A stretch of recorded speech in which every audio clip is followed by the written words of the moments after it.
कृषि पर हम चर्चा करने के लिए सदन में बैठे हुए हैं।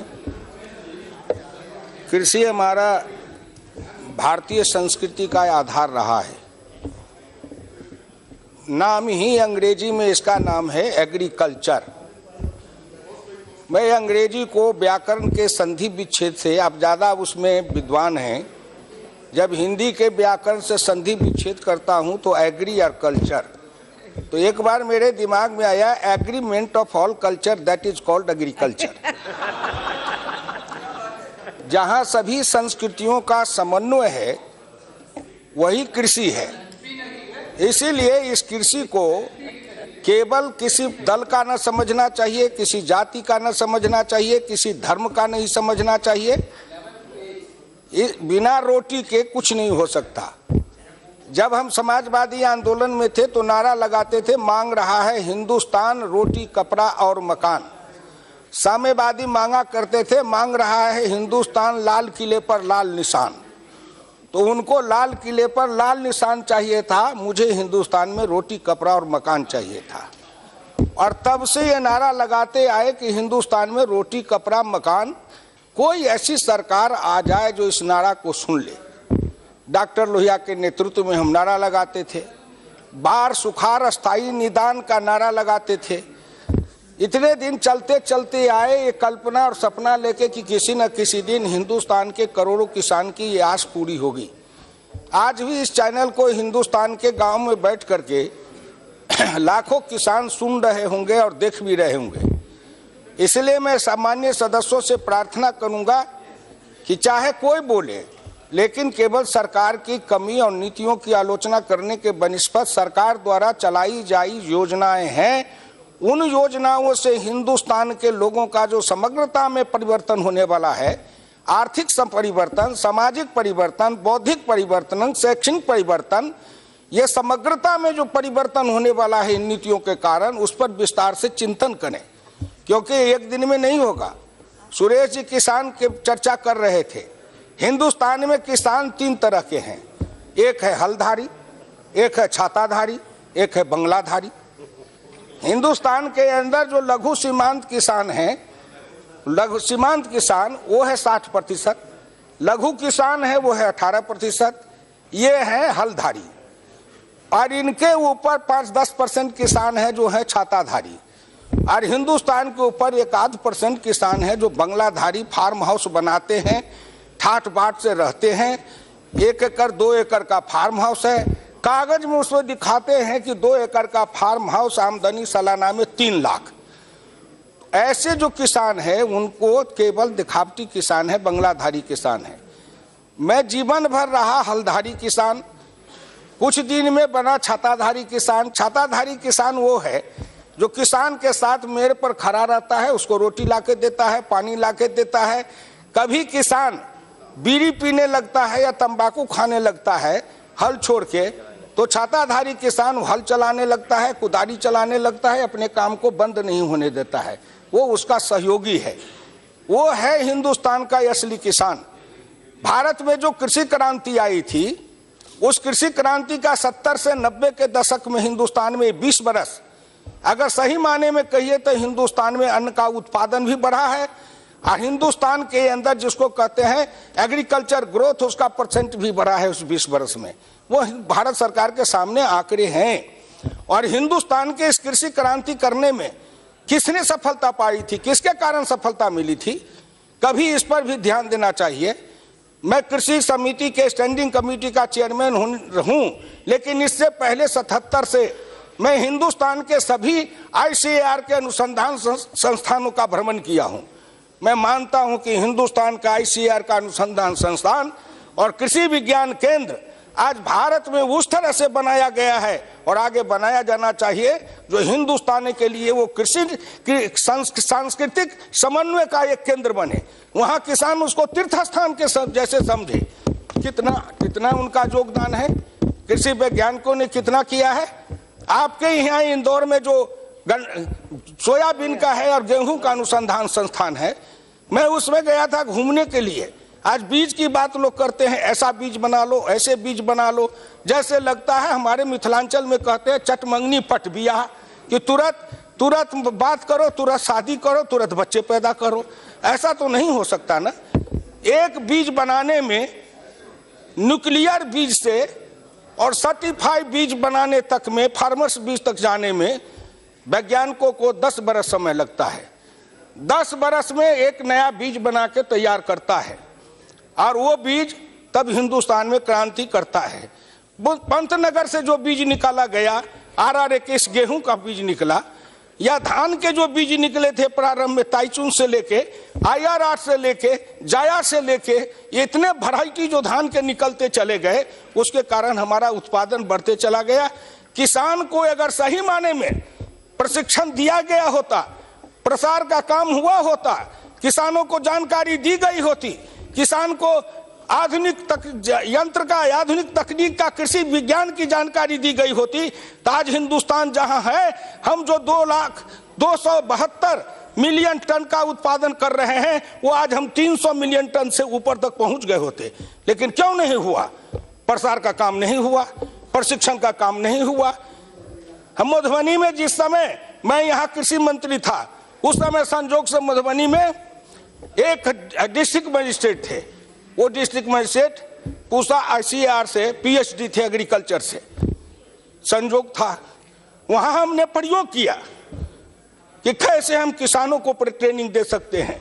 तो हमने ट्रेनर, फार्मर्स में से ट्रेनर चुना, प्रशिक्षित किया, गांव के किसानों को ट्रेनिंग दे करके प्रशिक्षित किया और उसके द्वारा फिर किसानों को प्रशिक्षित कराने लगे। जो हमारा मॉडल बना है बिहार में, नीतीश कुमार ने रोड मैप जो बनाया है एग्रीकल्चर का, उसमें इनको इंट्रोड्यूस किया है कि किसान को किसान से प्रशिक्षित दिलाओ, किसान किसान को समझावे, किसान किसान को पढ़ावे, खग जाने खग ही के भाषा। किसान है वो देसी बोली बोलता है और उनको समझाने के लिए बिलायती भाषा वाले चले जाते हैं। वो क्या समझेगा? उनके भाषा में समझाओ। लोक भाषा, लोक भूषा, लोक भोजन, लोक भवन, लोक कला, लोक संस्कृति, तब लोक देव और तब बनेगा लोकतंत्र। नहीं तो ये फर्जी लोकतंत्र चलता रहा है देश में। अब असली लोकतंत्र की स्थापना की ओर हम बढ़ रहे हैं और वो किसान इसमें हमारा सहयोगी बनेगा। इसलिए मैं आपसे प्रार्थना करना चाहता हूँ। सुरेश जी कह रहे थे ऐसा होना चाहिए, वैसा होना चाहिए। भाई करते थे सो क्यों किया, अब करी क्यों पछताए। अब वो ये पेड़ बबूल के तो आम कहां से खाए। जो बात हमको पढ़ा रहे पर उपदेश कुशल बहुतेरे। आप इतने दिन तक राज चलाए, क्या ये विद्या बुद्धि नहीं थी? चूंकि आप विरोध में बैठ गए तो मुझको लगता है उधर बैठने से कुछ बुद्धि का विकास ज्यादा हो जाता है क्या? हम लोग तो इधर भी बैठे हैं लेकिन अपनी बुद्धि का विकास कर रहे हैं। भारत के प्रधानमंत्री नरेंद्र मोदी समग्रता में इसको कर रहे हैं। मैं केवल आपसे प्रार्थना करूंगा, जब भारत के बजट को पेश करते हुए भारत के वित्त मंत्री ने कहा प्राथमिकताओं का निर्धारण, और उन्होंने प्राथमिकताओं के निर्धारण में क्या कहा, मैं इस व्यापक एजेंडा को आगे बढ़ाने के लिए अपने बजट प्रस्तावों को 10 विशिष्ट स्तंभों के अंतर्गत रखने का प्रस्ताव करता हूं, जिनमें निम्नलिखित शामिल है। किसान, हम किसानों की आय को अगले 5 वर्षों में दुगुना करने के लिए प्रतिबद्ध हैं। दूसरा, ग्रामीण आबादी, रोजगार और बुनियादी अवसंरचना उपलब्ध कराना। ये जो हिंदुस्तान के अंदर 80% लोग हैं जो आजाद भारत में उपेक्षित रहे, उपहासित रहे, पीड़ित रहे, प्रताड़ित रहे, अब उनके ओर अगर सरकार का ध्यान गया है। श्री नरेंद्र मोदी उनके जीवन में उद्धार करना चाहते हैं, कल्याण लाना चाहते हैं, सुख लाना चाहते हैं, समृद्धि लाना चाहते हैं, उनके खेत में हरियाली लाना चाहते हैं, चेहरे पर लाली लाना चाहते हैं, घर में खुशहाली लाना चाहते हैं। तो आज भी हिंदुस्तान के कुछ बड़े लोग भी मानसिकता वाले हैं, वो चाहते हैं कि हिंदुस्तान का रूपांतरण नहीं हो, हिंदुस्तान की न दिशा बदले, न हिंदुस्तान की दृष्टि बदले, न नेता का संकल्प बदले।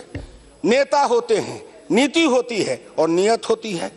नेता बहुत बढ़िया हो, बिलायती भाषा बोलने वाला हो, देश विदेश घूमने वाला हो, उसकी नीति भी खूब बखाने, लेकिन नियत अगर खराब हो तो कहीं पर निशाने, कहीं पर निशाना, बात बोलेगा किसी की, काम करेगा किसी की। इसलिए मैं प्रार्थना करना चाहूंगा सदन से कि इस पर गंभीरता पूर्वक सोचे। जब उन्होंने कृषि को प्राथमिकता दिया, बजट में प्रथम स्थान दिया, तो ये सब बातें हिंदुस्तान में आई। एक है समस्या कारण और कारण का निदान। चौधरी चरण सिंह एक किताब लिखे थे, भारत की भयावह अर्थनीति, उसका कारण और निदान। उसमें विस्तार से व्यापक से उन्होंने चर्चा की थी। और मैं सभी वैज्ञानिकों को भी कहूंगा, कृषि मंत्रालय के लोगों से कहूंगा, अफसरों से कहूंगा कि उस किताब को आप पढ़िए, उससे आपको इसमें रोशनी मिलेगी। समस्या किसने पैदा की? जब जब मैं इन बातों को उठाता हूं, इसलिए उठाते रहा हूं कि बार बार कह आपन हेतु भारत के मन रहे न चेतु। हम पीड़ित हैं, इसलिए बार बार इसको उठाते हैं कि किसी का ध्यान इस ओर जाए। लेकिन मेरा सौभाग्य है कि प्रथम बार भारत के प्रधानमंत्री श्री नरेंद्र मोदी का ध्यान इस ओर गया है। हम उस समय से आवाज लगाते आ रहे थे, मिथिलांचल में अपनी भाषा में गाते थे, कखन हरब दुख मोर हे भोला बाबा, कखन हरब दुख मोर, दुख ही जन्म भेल दुख ही गमावल, सुख सपनहु नहीं भेल हे भोला बाबा, कखन हरब दुख मोर। लेकिन मुझे लगता है कि काशी विश्वनाथ ने मेरे इस गीत को सुन लिया, मेरे मिथिलांचल के दर्द की कहानी को, और कहा कि तुम हमें पुकारते हो, किसी दिन हमारा ही प्रतिनिधि दिल्ली की गद्दी पर बैठेगा तो तुम्हारे कष्ट को दूर करेगा। इसीलिए काशी विश्वनाथ के प्रतिनिधि आज हमारे दर्द को सुने हैं और उसका निदान निकालने चले हैं। आखिर मैं पूछना चाहता हूं अध्यक्ष महोदय कि 1951 में जब 71.9% किसान थे तो 2011 में 45.01 हो गए। ये 26.08% किसान मेरा कहाँ चला गया? मैं हर दिन खोजते रहता हूँ, भाई तू किधर गया? आवाज लगाता हूँ, अरे भाई 26% किसान मेरा कहाँ डूब गया, जरा आवाज दो। तो आवाज आती है उसी आंकड़े से कि 1951 में खेतीहर मजदूर 28.1% था, जो बढ़ करके 2011 में 54.09% हो गया, वो 26.08% बढ़ गया। 26.08% किसान हटा, 26.08% खेतीहर मजदूर बढ़ा। इसलिए हमारी नीति ऐसी रही कि किसान को मजदूर बनाते जाओ, गरीब बनाते जाओ, शहरों में जाओ, और वो भाग के शहर में आया। 1951 में 82.7% गांव में थे और 2011 में 68.08%, 14% किसान गांव का आदमी चला गया। वही था जो शहर में आया, दिल्ली में आया, फुटपाथ पर सोता है, पेड़ के नीचे सोता है, रिक्शा ठेला चलाता है, आधे पेट खाता है। अगर धन्यवाद देना चाहिए गुरुद्वारा को, जो गुरुद्वारा के लंगर का प्रसाद अगर इन हजारों लोगों को रोज दोनों शाम नहीं मिलता तो कितने लोग दिल्ली में भूखे रह जाते। किसान के बच्चे सभी जाति के हैं, ये नहीं कि कोई पिछड़े दलित हैं, सभी जाति के हैं। गांव में वो ब्राह्मण है, भूमिहार है, राजपूत है, अच्छे परिवार उनके बाप दादा थे, लेकिन दिल्ली में आकर के वो टेम्पो चलाता है, रिक्शा चलाता है, मजदूरी करता है। कहाँ परिवर्तन किया? उसको बदलने के लिए श्री नरेंद्र मोदी ने प्रयास किया है कि हम इस दिशा को कैसे बदले। मैं इस पर आता हूं कि वो भंडारण की बात कर रहे थे। ग्रामीण गल्ला गोदाम श्रीमान अटल बिहारी वाजपेयी जी के समय में चला था। आप भी मंत्री थे उस सरकार में, मैं भी था, और उस समय श्रीमान अटल बिहारी वाजपेयी ने चलाया था ग्रामीण गल्ला गोदाम। गांव गांव में गोदाम बना, 33% सब्सिडी, पहाड़ी राज्यों में 50% सब्सिडी। अगर तब से वाजपेयी जी के हटने के बाद से अगर इस कार्यक्रम को तेजी से चलाया गया होता तो हिंदुस्तान में करोड़ों मिलियन टन का गोदाम गांव के अंदर बन गया होता और हमारे अनाज रखने की जो समस्या है वो नहीं रहती, विकेंद्रित व्यवस्था में होती। ये क्यों नहीं बनाए? इसलिए नहीं बनाए कि गांव गांव में गोदाम बन जाएगा, वहां अनाज रखा जाएगा, FCI बंद हो जाएगा, उसके बीच में जो खाने वाले लोग हैं, 2 पैर 4 पैर वाले चूहा, वो सब हिंदुस्तान से कहां भाग जाएंगे, इनको कौन बचाएगा? ये योजना चली। अगर इनको विकेंद्रित करते, आज भी कहता हूं इस पर सरकार ने जोर दिया है, अभी भी इस दिशा की ओर हम बढ़ रहे हैं कि भंडारण की हमारी समस्या का निदान होना चाहिए। आखिर जब आजाद भारत में हम जब आजाद हुए थे तो उस समय हमारे उत्पादन जो देश के अंदर था 1990 50-51 मिलियन टन, आज बाहर के लगभग 272 मिलियन टन पर हम पहुंचे हैं।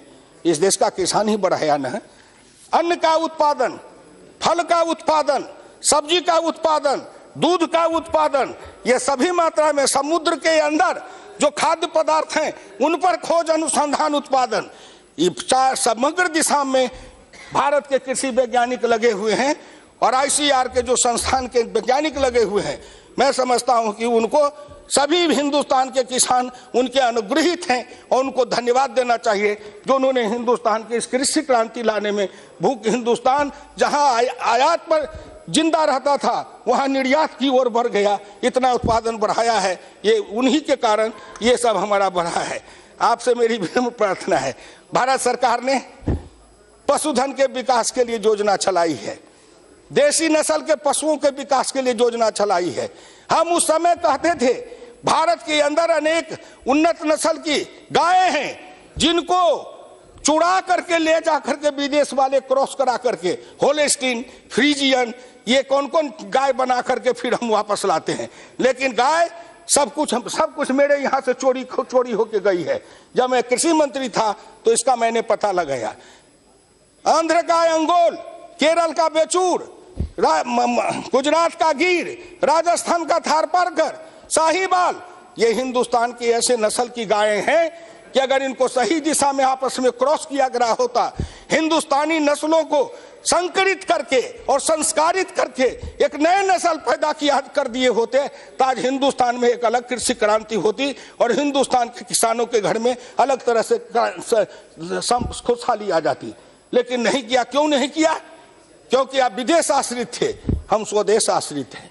आप विदेशी को बढ़ाना चाहते थे, हम स्वदेशी को बढ़ाना चाहते हैं। आप पश्चिमी संस्कार वाले थे, हम भारतीय संस्कार वाले हैं। आप पश्चिमी रास्ता को अपनाते थे, हम भारतीय रास्ता के अपनाने वाले हैं। हमारे और आप में बुनियादी अंतर है, मानसिकता में अंतर है, विचार में अंतर है, चरित्र में अंतर है, व्यवहार में अंतर है। हमारे आप में आकाश पाताल का अंतर है। आप पश्चिम की ओर भागने वाले हैं, हम पूरब दिशा में चलने वाले हैं। इसलिए हमारे आप में कभी समन्वय हो नहीं सकता। इसलिए मैं कहना चाहता हूं कि भारत के सरकार ने इसकी ओर कदम उठाया है। हम फिर ज्यादा समय नहीं लेके केवल आपसे प्रार्थना करूंगा, कृषि विज्ञान केंद्र है हिंदुस्तान में 648 कृषि विज्ञान केंद्र है लगभग, और भी बढ़ने वाले हैं। मैं पूछना चाहता हूं, इन कृषि विज्ञान केंद्रों को मजबूत क्यों नहीं बनाया गया? कहीं कृषि विज्ञान केंद्र में जमीन है तो चार दीवारी नहीं है, कहीं कृषि विज्ञान केंद्र है तो वैज्ञानिकों के लिए मकान नहीं है, कहीं है तो प्रयोगशाला नहीं है। मेरे क्षेत्र में कृषि विज्ञान केंद्र, महिला उसकी प्रभारी, मैं गया था उसमें कार्यक्रम का उद्घाटन करने, अध्यक्ष महोदय, और मैं शर्म से मेरा सर झुक गया जब मैंने कहा कि यहाँ कहीं टॉयलेट है तो कहीं नहीं है, एक है। मैं उसमें गया तो मुझे लगा कि वोमिटिंग हो जाएगा। मैं तुरंत कृषि मंत्री जी को पत्र लिखा और ICAR के महापात्रा जी जो DG हैं उनको मैंने फोन किया कि साहब कैसी दुर्दशा है। आप उन कृषि विज्ञान केंद्रों को सांस्कृतिक स्थल, तीर्थ स्थल जैसे बनाते तो बना दिए होते। मैं धन्यवाद देना चाहता हूं भारत की सरकार को कि उन्होंने कृषि विज्ञान केंद्र में मिट्टी परीक्षण का लैब देने का काम किया है, कृषि कौशल विकास का काम किया है। कृषि पर जो आधारित लोग हैं, नौजवान हैं, वो विज्ञान केंद्र, कृषि विज्ञान केंद्र में जाएंगे। कृषि के परंपरागत ज्ञान का, कृषि के परंपरागत अनुभव का, कृषि के परंपरागत तकनीक का, कृषि के परंपरागत सब कुछ का वो प्रशिक्षण पाएंगे, उनको उसका कौशल दिया जाएगा और वहां वो उस ट्रेनिंग पा करके फिर नए भारत के निर्माण में निकलेंगे, गांव में बसेंगे, खेती में लगेंगे और नई पीढ़ी खेती से भाग रही है उस समस्या का समाधान निकलेगा। एक बात और कहना चाहूंगा, इन्होंने एक योजना चला दी मनरेगा। साहब मैं किसान हूं, केरल गया, तमिलनाडु गया, कर्नाटक गया, आंध्र गया, बंगाल गया, असम गया, सब जगह गया और मैंने किसानों के प्रतिनिधि को बुला बुला के बात की, आपकी क्या समस्या है।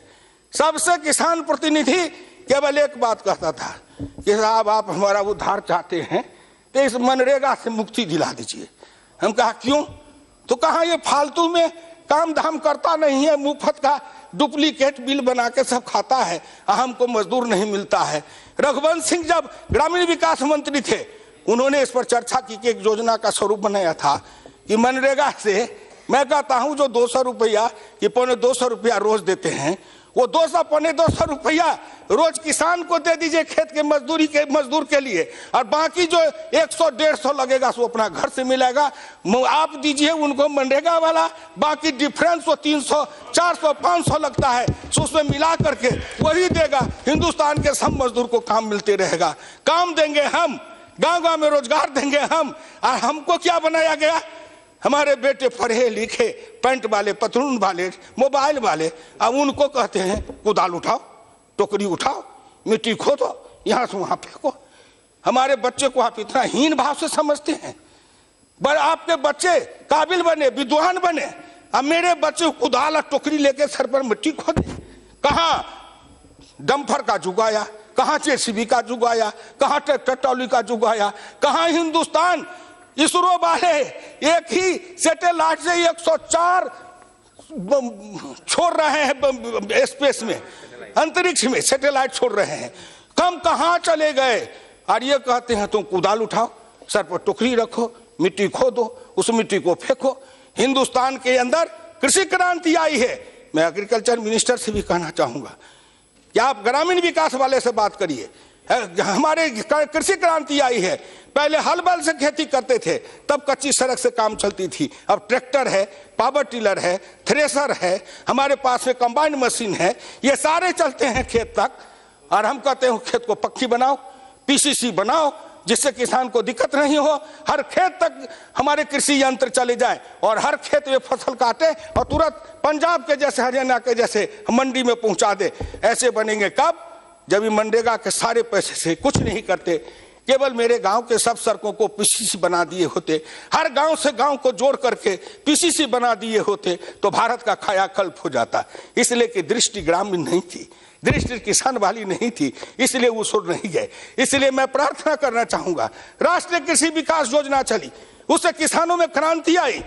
हमारे आपके समय में ही श्रीमान अटल बिहारी वाजपेयी ने इस योजना को शुरुआत किया था। उसे किसानों को यंत्र मिलने लगे, कृषि की सामग्री मिलने लगी, उपकरण मिलने लगा, उसमें चलने लगा। बाद में चल के इनके राज में वो चाइनीज पावर टिलर मंगा करके 60,000 का पावर टिलर 1,75,000 में किसानों को बिकवाने लगे। मैं भारत सरकार को धन्यवाद दूंगा कि हम लोगों ने इस ओर ध्यान दिलाया, तो उन्होंने कमेटी बनाई है। ICR के डीजीजी सुंदरम साहब इस कमेटी के चेयरमैन बने हैं और उनको अपना रिपोर्ट भारत सरकार को दे रहे हैं। मैं कृषि मंत्री जी से मांग करूंगा कि उनके रिपोर्ट की दिशा में भारत सरकार को कार्रवाई करना चाहिए, इस पर सोचना चाहिए। यह कृषि विकास योजना से कितना हुआ? कृषि सिंचाई योजना सब मिलकर के आएंगे, कहेंगे इतने आंकड़े देंगे। मैं ये कृषि विकास सिंचाई योजना अमल में लाता है कौन? भारत सरकार पैसा देती है, कार्यकारी एजेंसी है राज्य सरकार। भारत सरकार की फसल बीमा योजना है, बिहार की सरकार टाल मटोल करती रही, ऐसे लाख बहाने करती रही, नहीं बना पाए। उत्तर प्रदेश में कृषि ये बीमा योजना सही ढंग से चालू नहीं हुआ, किसानों को लाभ नहीं मिला। बिहार में पाछे चला, उतना लाभ नहीं मिला। तो ये फसल बीमा योजना लागू करेगी बिहार राज्य सरकार, एजेंसी चुनेगी राज्य सरकार, हिस्सा अपना देगी राज्य सरकार, हम अपना हिस्सा देंगे। भारत सरकार को धन्यवाद देना चाहिए कि उसमें जो किसान को लगता था किस्त, वो किस्त की दर इतना कम है कि उसका कोई ठिकाना नहीं है, वो कोई दे सकता है। हमारे पास में आंकड़े हैं, उसमें जितने कृषि फसल बीमा योजना है उसमें बंगाल में ज्यादा हुआ। मैं कारण पूछा तो बंगाल की सरकार ने किसान का जो किस्त है 2%, 1.5%, उसने सरकार ने अपने तरफ से जमा कर दिया, इसलिए वहां की फसल बीमा योजना ज्यादा लागू हुई। इसलिए आपसे कहूंगा कि राज्य सरकारों को इस पर ध्यान देना चाहिए। ये हमारी सिंचाई योजना है, ये सिंचाई योजना पर क्या ध्यान दिए? पश्चिमी कोसी नहर बिहार में 1960 में पंडित जवाहरलाल नेहरू जी ने शिलान्यास किया। साहब जवाहरलाल जी गए, इंदिरा जी गई, राजीव जी गए, कौन कौन साहब आ गए, नरसिंहा राव गए, मनमोहन जी गए, आते गए गाते गए, और आज तक वो योजना यूं की यूं खड़ी है। मेरी खेत चली गई, उसमें नहर बना दिया, न जमीन में पानी आता है, न हमारी खेत में फसल पैदा होती है, मार के रख दिया इतने दिन से। लेकिन इन्होंने कई करोड़ रुपया दिया है भारत सरकार ने पुरानी योजना को लंबी योजनाओं को पूरा करने के लिए इनकी दृष्टि है। इसलिए मैं कहना चाहता हूं, अगर सभी छोटी छोटी नहरों को खुदाई कर दी गई होती, मृत नदियों की खुदाई कर दी गई होती, और गुजरात के जैसे अगर हजारों चेक डैम छोटे बड़े बना दिए गए होते तो हिंदुस्तान के खेत खेत में पानी पहुंच गया होता। इस पैसा में क्यों नहीं लगाए? क्योंकि उस ओर दृष्टि नहीं गई। अब श्रीमान नरेंद्र मोदी आए हैं, गुजरात में जो उन्होंने बनाया था उसी तरह हिंदुस्तान में लाना चाहते हैं। छोटे छोटे चेक डैम बनाओ, सभी पुरानी नहरों को खुदाई कर दो, पोखरा तालाब की खुदाई कर दो, निजी तालाबों को भी खुदाई कराओ, पानी का स्टोरेज बनाओ, उसका संचयन करो, संग्रह करो, वितरण करो। सारे कुछ अगर वैज्ञानिक ढंग से करेंगे तो हिंदुस्तान में तरक्की होगी। मैं इतना ही कहना चाहता हूं, हर खेत में पानी, पानी हर खेत में, हर जात को पानी। मैं जब कभी बोलता हूं तो कहता हूं हर खेत को पानी, जिसकी जितनी संख्या उतना पानी, जितना मुसलमान की संख्या उनको खेत में उतना पानी, जितना यादव है उसके खेत में उतना पानी, जिसकी संख्या कम उसके खेत में पानी उतना कम। लेकिन इस देश की दृष्टि अद्भुत है अध्यक्ष महोदय, खाए किसी का अगीत गाय किसी का। ये कब तक देश में ही चलेगी? पहले नागरिकों में ईमानदारी आवे कि भारत सरकार की ये योजना है, ये समग्रता में योजना है, किसी के साथ भेदभाव नहीं है, हर खेत को पानी, हर हाथ के काम ये मिलेगा। आखिर में मैं कहूंगा, जब हमारे किसान के बेटे को भरपेट अन्न मिलेगा, फल मिलेगा, सब्जी मिलेगी, दूध मिलेगा, अंडा मिलेगा, अंडा की संख्या बढ़ी है, अब हर 6 साल में 66 अंडा आदमी को खाने के लिए मिल रहा है। वो अंडा का उत्पादन बढ़ा है, मछली का उत्पादन बढ़ा है, सब्जी का उत्पादन बढ़ा है। मेरा गांव उतना संपन्न नहीं है, लेकिन मेरे गांव में जहां पूरे गांव में लोग 12-15 किलो सब्जी खाते होंगे अध्यक्ष जी, तो बहुत बड़ी बात। लेकिन आज मेरे गांव में 10 क्विंटल सब्जी रोज बिकती है। मैंने पूछा कि भाई इतनी सब्जी कैसे खा रहे? तो कहा लोगों के पास में खुशहाली आई है। नीतीश कुमार को धन्यवाद जो उन्होंने शराब की बंदी कर दी, अब पैसा उधर नहीं फूक करके खूब सब्जी खा रहा है, खूब दूध पी रहा है, और इस तरह उनकी घर की उन्नति बढ़ रही है। इसीलिए मैं कहूंगा कि अन्य हिंदुस्तान को आत्मनिर्भर बना है तो उन वैज्ञानिकों ने फल का उत्पादन बढ़ाया है, मछली के नए किस्म निकाले हैं, फल के नए किस्म निकाले हैं, सब्जियों के नए किस्म निकाले हैं, अधिक उत्पादन देने वाले निकाले हैं, गुणवत्ता वाले निकाले हैं, उनका प्रसंस्करण ठीक से हो उसका निकाला है। 1 साल में नहीं, माननीय श्री नरेंद्र मोदी को मैं हिंदुस्तान के गांव गरीब किसान मजदूरों से कहूंगा कि तुम 1 साल 2 साल नहीं, 2024 का चुनाव आएगा, तब 2024 तक नरेंद्र मोदी को जिताते जाओ, तब देख लेगा हिंदुस्तान दुनिया का सबसे 1 नंबर देश बनेगा, विश्व का सबसे शक्तिशाली राष्ट्र बनेगा। क्योंकि नेता सही है, नीति सही है, और सबसे बड़ी बात की नीयत भी सही है। अब नेता सही है, नीति सही है, नीयत भी सही है। हे किसान, आपसे मैं कहना चाहता हूं, जैसी नीयत वैसा फल। आपकी जैसी नियत थी वैसा आपने पाया, हमारी जैसी नियत है वैसी हमारी नियति बन रही है। आप क्यों घबराते हैं कि हमने क्या कमाल किया है? अभी क्या देखे हो, उत्तर प्रदेश तो एक टेलर है। आने वाली चिंता करो कि 2019 में जब संपूर्ण भारत में ऐसे ही महाक्रांति आएगी, तब आप देख लेना कि हिंदुस्तान के लोग क्या चाहते हैं। आप उन गरीबों की पीड़ा नहीं समझते हो, बात नहीं समझते हो, भावना नहीं समझते हो, उनका दुख दूर करना नहीं चाहते हो, इसलिए आपकी ये गति हुई है। इसलिए मैं सबसे कहना चाहूंगा, सभी राजनीतिक दलों से कहना चाहूंगा, बदलो, अपने को बदलो, रूपांतरित करो, समाज के अनुसार, देश के अनुसार, काल के अनुसार रूपांतरित करो। और हिंदुस्तान के किसान के लिए जितनी योजनाएं इसमें लिखी हुई है, मैं पढ़ने लगूंगा तो 2 घंटा से कम नहीं लगेगा। इतनी योजनाएं हैं, और सब योजनाओं का मूल्यांकन मैं करता हूं, तो मैं कभी कभी सोचता हूं कि जिस दिन ये सारी योजनाएं लागू हो जाएगी तब कैसा देश बनेगा। तो मुझे लगता है जोगी अरविंद का सपना पूरा होगा कि उस दिन धरती का स्वर्गीकरण हो जाएगा, भारत का स्वर्गीकरण होगा। विवेकानंद का सपना अधूरा था, वो पूरा हो रहा है। जोगी अरविंद का धरती का स्वर्गीकरण का सपना अगर कभी पूरा होगा तो वो सपना श्री नरेंद्र मोदी के नेतृत्व में भारत में पूरा होगा। और जिस दिन गांव गरीब किसान का स्वर्गीकरण होगा, रूपांतरण होगा, उस तरह से भारत सरकार की नीति है। मैं किसान होने के नाते, मेरा पूर्वज किसान, मेरे पिताजी हल चलाए, मैं हल चलाया, भैंस के पीठ पर गीत गाया, और आज मैं इस संसद में हूं और उस कामना के साथ आया। लोहिया ने कहा था, तुम मेरी राह पर सीधे चलते जाना, याद रखना हुकुमचंद, एक न एक दिन कोई ऐसा पिछड़ा का बेटा आएगा जो हिंदुस्तान का प्रधानमंत्री बनेगा, उस दिन तेरी सभी कामनाएं पूरी होगी। मैं डॉक्टर लोहिया यहीं उधर बैठते थे, उनकी आत्मा से कहना चाहता हूं कि आप भी किसी दिन आकर के यहाँ घूमो, देखो, और कहीं त्रुटि हो तो आप सपना में भी कुछ कह दो कि उस दिशा की ओर बढ़े।